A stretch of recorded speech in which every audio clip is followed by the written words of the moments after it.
Hey everyone, welcome back to another hardware news recap for the week. We have a really good episode for this one. So lots of news on the AMD front with Vcache CPUs, again, coming up later this year. We'll also be talking about Zen 4 and RDNA 3. And additionally, we'll be going over AMD's Cyan Skillfish APUs. No, I didn't just have a stroke on camera. That's actually a thing.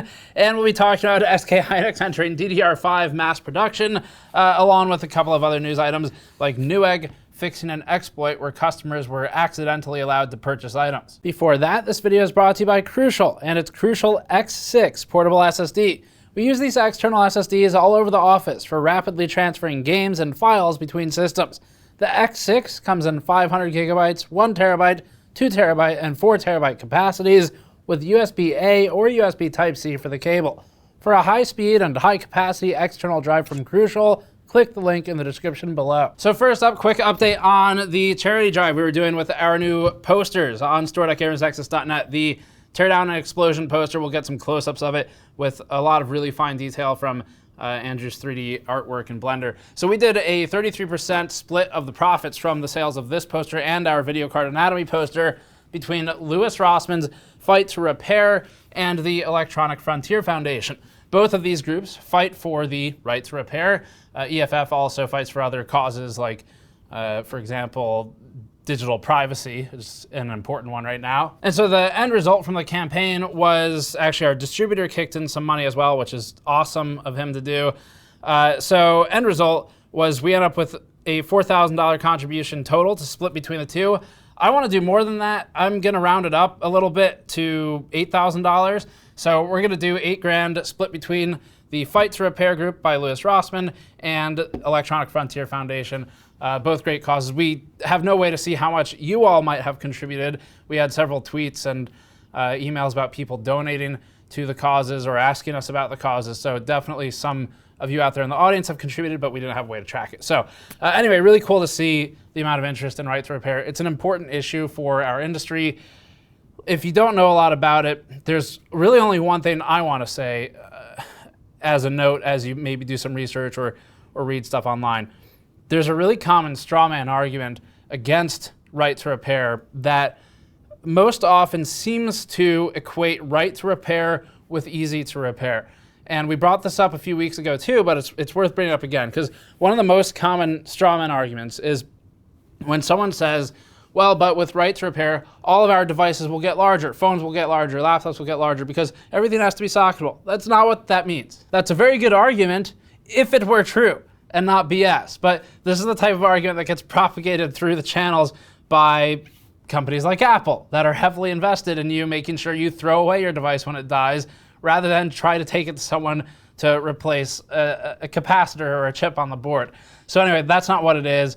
Right to repair involves a lot of different angles, one of which is the warranty void if removed actions on stickers on devices, sometimes for as simple as opening it. We had a pre-built gaming PC recently that we purchased that came in a bag, as in before you take the PC out of the bag to plug it in, that said warranty void if removed. From the bag, the plastic bag. You haven't even turned the device. You can't turn the device. You can cut a hole in the bag and turn the device on that way. Anyway, the whole thing's ridiculous. But there's been a lot of good news on right to repair recently, especially in the US, where the FTC is pushing new guidelines. The FTC has said that it wants to more directly enforce the Magnuson-Moss Warranty Act that is about those stickers and enforcement of warranties. So anyway, it's looking really good. And if you want to learn more, head over to Louis Rossmann's channel. You will have to sift through rants about inside, outside New York, although those are very entertaining. But he also has a lot of sort of elevator pitch videos on right to repair if you're curious, and we're happy to contribute to those too. So we'll send $4,000 to each the EFF and to Louis Rossmann's Fight to Repair, and hopefully next time Louis heads down to Florida or something, he can stop by here and maybe we can do some videos together. That'd be awesome. One quick aside too, just before filming this, we spotted our compatriots over at Hardware Unboxed are doing a fundraiser of their own. And we wanted to point this one out. So if you want to check it out, it'll be linked in the description. Tim from Hardware Unboxed, probably if you've been to their channel, you've seen him doing the monitor reviews, laptop reviews, and providing news videos with Monitor Steve. So Tim will be shaving Is it appropriate to call the handlebar mustache? I'm not a mustache expert. If you could sound off in the comments, that would be great. Shaving his handlebar mustache for mental health. It's a great cause that they've chosen. They have chosen to work with the Black Dog Institute in Australia, which researches prevention, detection, and treatment of mental health disorders. And we'll link that GoFundMe down below. I don't know if they're shaving the mustache on stream or just in a video, or he'll just appear afterwards and his face will be bald. Not really sure. Before you ask, no. but anyway, check them out on GoFundMe. We'll link them below. It's fun to support that type of effort, and they're doing good work. Okay, first one: AMD Zen 4 and RDNA 3, along with Vcache timelines. So, following an earnings call with AMD's Dr. Lisa Su, we have some reconfirmed timelines from AMD committing to Zen 4 for 2022 and Vcache also for end of year still. If you don't remember that, we'll go over it briefly. RDNA 3 was also on the timeline for 2022. This is making me nervous to have a tower of exploding power supplies next to me. And as a reminder, the company is working on shipping those Vcache Zen 3-ish CPUs for the end of this year. So 3D Vcache is the one we did a news video about, where it was actually a pretty exciting announcement at the end of one of AMD's keynotes. Total surprise for everybody, including media, where they talked about strapping a whole bunch of cache to existing Zen silicon, shaving it down so it's the same Z height and package height and everything, despite being vertically stacked. And the end result was AMD was seeing upwards of a 15% uptick in some games. Now, that was a first-party benchmark. We need to test it ourselves, obviously, to see how it scales in sort of independent conditions. But the point of all of that is that it looks like AMD would have a competitor lined up for Intel's Alder Lake S, also in the news this week. And Alder Lake S is the biggest threat to AMD right now in terms of the CPU space, especially for gaming, so it'll need that. Dr. Lisa Su stated the following, quote, "We remain on track to launch next generation products in 2022, including our Zen 4 processors, built with industry-leading 5nm process technology, and our RDNA 3 GPUs." So simple enough on that one. Let's move on to the next AMD news item, which is Cyan Skillfish, the APUs that were recently noted in some Linux updates. Michael Larabelle over at Phoronix, which does fantastic Linux testing work. If you're curious about Linux and Linux gaming performance, you can check them out. Recently, they reported that there were driver commits by AMD's Radeon team for Linux version 5.15. The driver updates are for an AMD project, again called Cyan Skillfish, which will be a new APU running with RDNA 1, and that's the important part. Currently, all of AMD's publicly available standalone APUs use Vega graphics. That includes the Ryzen 7 5700G and R5 5600G. Vega is so old that its architect has now nearly completed his work on Intel's re-entry to DGPU architectures.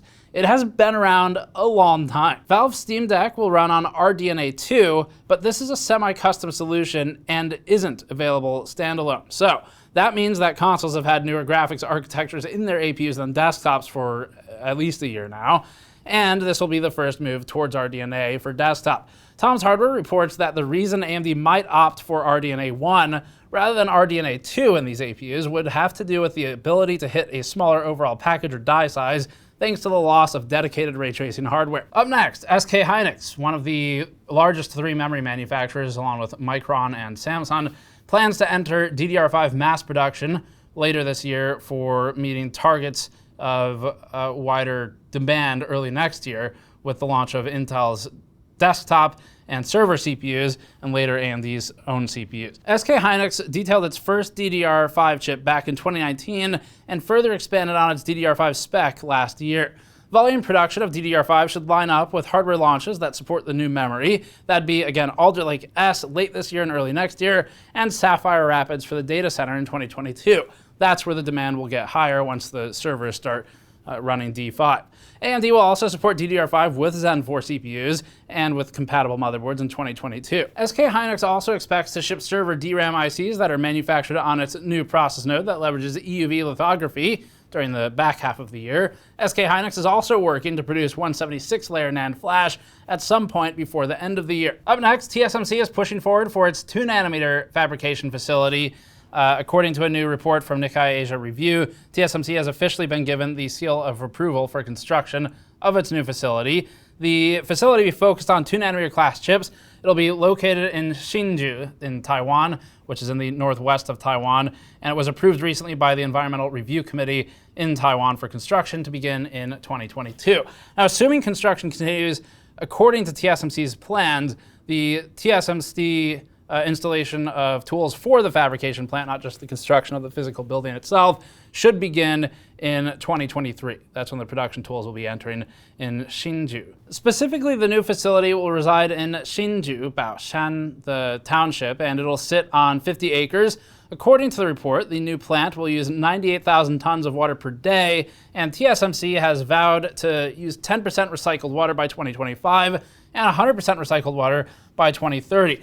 There are actually some production and business side reasons for these decisions as well, aside from what the Environmental Review Committee may have required from TSMC, and those relate back to the droughts earlier this year where Taiwan didn't have quite the typhoon season it needed, and so it was running dry on water, and TSMC was importing water for fabrication of silicon. So going to recyclable water for fabrication facilities is a move that's beneficial for everyone in this instance, but it also means that if there's another dry season, hopefully TSMC isn't pulling water out of aquifers that are needed for human use. So this news comes as TSMC continues its aggressive expansion across the globe. Right now, there's a $12 billion Arizona facility in the US that's planned for construction. That will be a 5nm class production facility. And additionally, it's expanding its 28nm production facilities in China, as well as looking at building new sites in Japan and Germany. And if you're wondering, 28nm, what even uses that anymore? The answer is actually a lot of things. So just because the process node's older and the number is bigger and therefore obviously worse, because that's how it works, of course, the usefulness for older classes of silicon can still be found in things like ICs, MOSFETs, chipsets even, and devices that aren't high-performance computers. Up next, Newegg. Newegg recently suffered from a catastrophic design exploit in its website that accidentally allowed visitors to the website to purchase things from the e-commerce website. Fortunately, the issue was resolved, and the website reverted to a state of functionally forced bundling of products if you want to buy anything. Relatedly, we heard a rumor that Newegg's next bundle will force you to buy 6 pallets of Bluetooth speakers and some mobile batteries if you want to buy a video card. Our understanding for this, after doing some digging, is that Newegg will only require you to buy 3 pallets of those if you want a GT 1030. So that's good to see. The story comes after a kid and his father discovered a loophole over at Newegg that allowed the duo to completely bypass Newegg's laughable bundles, shuffles, and build-to-order services in order to instantly land a new RTX 3090. As the story goes, the father-son elite hacking team discovered that through Newegg's mobile app, you could go through Newegg's PC Builder tool to buy a, quote, hot item, like a GPU individually, and this required such special hacker skills as using Newegg's interface more than Newegg's own design team. We'd assume that the father-son team has at least several minutes testing this hack and exploit, and that's what allowed them to discover it. We previously discussed how Newegg is treating limited supply products as hot items and is walling them off for build-to-order services. Unfortunately, the part of this that's not great is that this seems like a really good way to dump products that are sitting on shelves at Newegg. Do we have one that we've written on? What does this one say? Do not use blown MOSFET right side APFC. Anyway, if Newegg wants to get rid of stuff that it can't sell, this seems like a good way to do it. And that's why we take issue with this particular implementation by Newegg. It's not like another store where they're forcing you to buy a pre-built PC that uses parts that are really good. Sure enough, PC Mag tried out the workaround and successfully repeated it. That is until Newegg got wind of it, taking the PC Builder tool offline and patching it. Newegg's senior brand manager, Andrew Choi, stated that only a small number of GPUs were sold via this loophole, and we halted all subsequent orders. Whew, that was a close one. We almost sold video cards to people who wanted them for MSRP. Oh man, what a disaster. Let's move on from the Newegg story and on to something that's hopefully less confidence destroying of retailers. Sapphire entering the crowded PC case market, kind of. Sapphire has a new case that's coming out. This was spotted initially by serial hardware leaker Momomo_US, but it's on Sapphire's official China website. Sapphire hasn't yet announced this case in the West, and we weren't able to find any traces of it on its English language pages. But for at least the China site for now, there's a new page for the Nitro M01 computer case, which is able to support ITX and up to micro ATX for motherboard form factors. The translated name is the same, it's just Sapphire Nitro M01 computer case, simple enough. The case isn't a rumor, and it does exist. It's just a question of whether it makes its way to other markets. The Nitro M01 uses panels that snap into place with similar studs and snaps to what you see in Lian Li's TU series. And Lian Li often OEMs for small production runs, but we're not sure if that's what's happening here. That would be at Lian Li's Taiwan facility, which we previously filmed actually for how those snaps and studs are attached to a case. The case lists support for 240mm radiators, 335mm length video cards, and even if you decided, like me, that you would elect to be illiterate when learning Chinese, you can still decipher one key universally understood phrase: RGB. That's right, they've got it. RGB is listed as, actually the marketing just goes so far as to say that it's, quote, cool.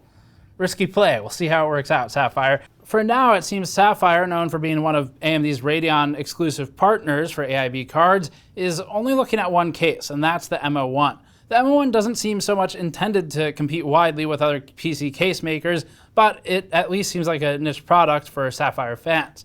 The Nitro M01 offers aluminum side and front panels, from what we can tell anyway. It has a tempered glass side window on one side. The product page lists the Nitro M01 as compatible with micro ATX and mini ITX, and it says it supports up to ATX power supplies or SFX power supplies. The Nitro M01 can also accommodate graphics cards up to 335mm in length, and has a built-in side bracket for a 240mm radiator, should water cooling be interesting for you. There's the usual assortment of RGB lighting, front panel connectivity like USB 3, and some heavy Sapphire branding. From what we can tell, also, it looks like the fans are primarily located on the top of the case, creating a negative pressure setup, whereas the front is blocked off by the power supply mount and cable routing for the front panel or the top panel. So that leaves you with a system where the CPU cooler might be a little bit suboptimally cooled because you're relying on those top two fans to pull the air in through anywhere else it can find cracks in the case, and that'll pull it through a tower and up, which is kind of odd. But it means that the video card will probably be cooled a bit more effectively because it's going to be pulling air in through the lower PCIe slots. Price on this one right now is unknown, it's not listed, and it's, as far as we can tell, a China-only launch at the moment, but maybe Sapphire will push it out to the wider market later if there's enough interest. The case actually does look, in a good way, fairly standard for a mini ITX or micro ATX box, and given that Sapphire is not really a case manufacturer, that's a good thing to say. We haven't worked with it though, so we don't know how good it is. Up next, a rumor. According to new information from Igor Volosek at Igor's lab, Intel's upcoming Alder Lake S launch could be a bit lean, at least initially. It looks like, according to Igor's sources, Intel might be launching part of its Alder Lake S CPUs in the back half of this year, as it was supposed to, but missing the deadline on the rest and pushing those into early 2022. Intel's been struggling to get any CPUs out the door on time lately, and it's expected to prioritize enthusiast SKUs first for the Alder Lake S line. Per this information, Intel would roll out Alder Lake S K SKUs and KF SKUs, or those without an IGP, as well as Z690-based motherboards, and that would be later this fall. The timeline cited is between October 25th and November 19th for 2021, according to Igor's lab. The rest of the Alder Lake S CPUs and other chipsets, like H6 and B6 series chipsets, will come in early 2022, likely around a CES 2022 announcement timeline. It seems part of the reason for this is the lack of a PCIe Gen 5 ecosystem, as vendors are still working to validate and certify products. Igor also cites sources claiming that Intel's renewed push for wider ATX 12VO adoption with motherboard vendors has been mostly rejected, and that's primarily been in an effort to control motherboard prices. And if ATX 12VO, if you feel like you're a little bit behind the curve on knowing exactly what ATX 12VO is, we have a video we made last year. It's still completely representative of the 12VO spec. Nothing's really changed. and we had some power supply factories we worked with to get information on that. We'd recommend checking it out. You can just do a search for Gamers Nexus ATX 12VO and you'll find that. Up next, an earnings call. This is part of the AMD investor call that we noted earlier. AMD reported $3.85 billion in revenue for Q2 2021, noting a massive 99% increase year over year. For reference, AMD recorded $1.9 billion in Q2 of 2020. In fact, AMD ended up coming only a little bit short of straight up doubling its yearly earnings. That's an impressive accomplishment for a company that was on the brink of bankruptcy in a previous life. As is usually the story, AMD's computing and graphics segment, which comprises its GPUs and CPUs standalone, is the star of the show. It's bringing in $2.25 billion for the quarter. That's a 65% jump year over year for the segment. AMD noted that the average selling price for the ASP has increased year over year for the computing and graphics segment for both CPUs and GPUs. It's actually grown quarter over quarter as well. And this is thanks to a mix of strong sales of Ryzen CPUs and high-end desktop GPUs. Now, of course, the cynical among us might look at that and say, wait a minute, the average selling price is high for all products. Well, that's true, and that's why AMD's average selling price has gone up. There's not really a low end right now for GPU, not much of a mid-range either for either company. And on the CPU side, the 5600X is about as low as it goes. 5600G is still technically not out yet when this video is being recorded anyway, and other than for OEM. And so obviously ASP is higher because everything is priced higher, but hopefully we get like a 3600 equivalent replacement at some point in price anyway. At this point though, if AMD were Jeff Bezos, it'd probably be thanking its customers for funding its stock rocket ship ride to the moon because those ASPs have been so high for a few years now, actually, but definitely the last year especially. And this part should be obvious, but scalped prices don't count towards the average selling price. They're obviously just looking at what AMD, the company, sells it for. AMD's enterprise, embedded, and semi-custom segment revenue was $1.6 billion for the second quarter of 21, marking another massive year-over-year leap, this time of 183%. Unsurprisingly, AMD points to healthy sales of its EPYC CPUs, as well as strong semi-custom product sales. Semi-custom products, by AMD's definition, would be anything that's like a PlayStation 5, an Xbox, or a Steam Deck piece of silicon that is designed semi-custom for a customer and not sold standalone. So in other words, it becomes the customer's product. AMD's more or less a white label supplier of that product. It'll probably be another quarter or two before we see what effect Valve's Steam Deck has on AMD's coffers, but judging by the interest in the Steam Deck, we'd expect it to at least show up. In closing, AMD commented that it remains on track, again, for Zen 4 and RDNA 3, and it's expecting both to be built on TSMC's N5 or 5 nanometer process, arriving again in 2022, as we said earlier. All right, Sony and its partners want $275 for a 1 terabyte PS5 SSD.